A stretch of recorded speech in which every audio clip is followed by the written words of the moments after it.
যেদিন সকালবেলা বাচ্চাদের জন্য নুডলস রান্না করতে হয় সকালের নাস্তা হিসেবে, সেদিন আমার আনন্দ দেখে কে। মানে খুব সহজেই নুডলস রান্না করা যায়। আর বাচ্চাদের নুডলস তো অত বেশিতে ঝামেলাও করা লাগে না, আমার খুবই ভালো লাগে। কারণ আমরা নিজেরা তো নাস্তা ওইভাবে খাই না, আর বাচ্চাদের জন্য ঝটপট করলে হয়ে যায়। সো হ্যালো এভরিওয়ান, আসসালামু আলাইকুম। কেমন আছেন সবাই? আলহামদুলিল্লাহ আমরা ভালো আছি। আজকের ভিডিওটিও শুরু করেছি সকাল থেকে। সকালবেলা বাচ্চাদের জন্য ঝটপট নুডলস রান্না করে দিলাম, আর রান্না করব শাকসবজি। গরমের দিনে সবাই বলতেছে শাকসবজি বেশি বেশি খেতে, তো চেষ্টা করতেছি শাকসবজি রান্না করতে। যদিও প্রতিদিনই থেকে চাই, মানে রান্না বান্না করলে কিছুই শেষ হতে চায় না এই গরমে। আজকে আমি রান্না করব বাঁধাকপি। শীতের সময় বাঁধাকপিটা মনে হয় হাতে গুনে 1-2 দিন খেয়েছি। আর এই গরমের মধ্যে এসে বাঁধাকপিটা দেখে মনে হলো কিনে নতুন কিছু খাই, তো এই কারণে নিয়ে আসলাম। শীতের মধ্যে যে তরকারিটা একদমই খাওয়া হয়নি, এই প্রচণ্ড গরমে সেই তরকারিটা রান্না করতেছি। কেমন লাগবে জানি না, মনে হচ্ছিল রান্না করতে করতে, বাট ভালোই লেগেছিল। সবই শেষ হয়ে গিয়েছিল, সবাই আমরা ভালোভাবেই খেতে পেরেছি। আর সাথে ছিল পটল। পটল রান্না করা হয় না, তো এটাও ভাবলাম কি রান্না করি। আমি চিংড়ি মাছ দিয়ে বাঁধাকপিটা রান্না করব আজকে। আর এই বাঁধাকপিটা এত বেশি নরম ছিল, মানে খুবই কচি ছিল, এই কারণে রান্না করতে একদমই সময় লাগেনি। আর এই যে বাচ্চাদের সময় দিতে গিয়েছিলাম, ওদের কাছে একটু ছিলাম, আর এই সময় আমার তরকারিটা একটু পুড়ে গিয়েছে। আমি একটু ভাজা ভাজা করে নিয়েই পটল রান্না করি, এতে বেশ মজা হয়।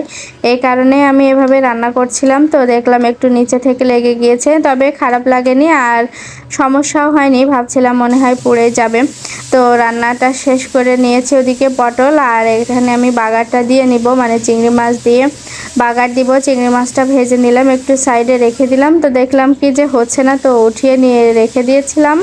এখন আমি পেঁয়াজ আর রসুনটা ভাজা ভাজা করে, আর একটু সাথে দিয়েছিলাম একটা মরিচ, মানে শুকনা মরিচ দিলে ফ্লেভারটা একটু ভালো হয়। আর এভাবে বাগার দিলে কিন্তু বেশ ভালো লাগে। চিংড়ি মাছ দিয়ে বাঁধাকপি ভালোই লাগে।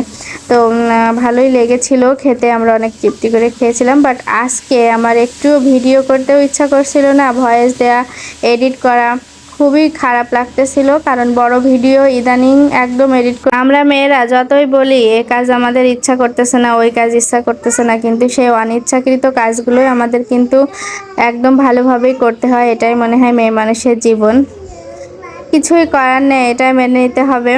আর এদিকে যে ছোট্ট পাতিলে ভাত বসিয়েছি, আমি কিন্তু ছোট পাতিলে ভাত বসাই, কারণ বড় পাতিলে ভাত বসালে ভাতটা এত মানে বেশি থেকে যায়, কিছুই করার নেই, এই ভাতগুলো খাওয়া হয় না। তো ছোট পাতিলে রান্না করলাম। আর রাতের বেলা এই যে রান্না করা খাবারগুলো সবই থেকে গিয়েছিল, সেগুলো আবার গরম করে নিচ্ছিলাম, ফ্রিজে ছিল। আর সাথে মাছের এই চর্বি বা তেল, এটা ভেজে নিয়েছিলাম, এটা দিয়েই খাবো। পেঁয়াজ কাঁচামরিচ দিয়ে ভেজে নিলে কিন্তু ভালোই লাগে। তো এটা আমি মাঝে মাঝে এভাবে ভেজে খাই। তো ভিডিওটি এই পর্যন্ত, সবাই ভালো থাকবেন, আল্লাহ হাফেজ।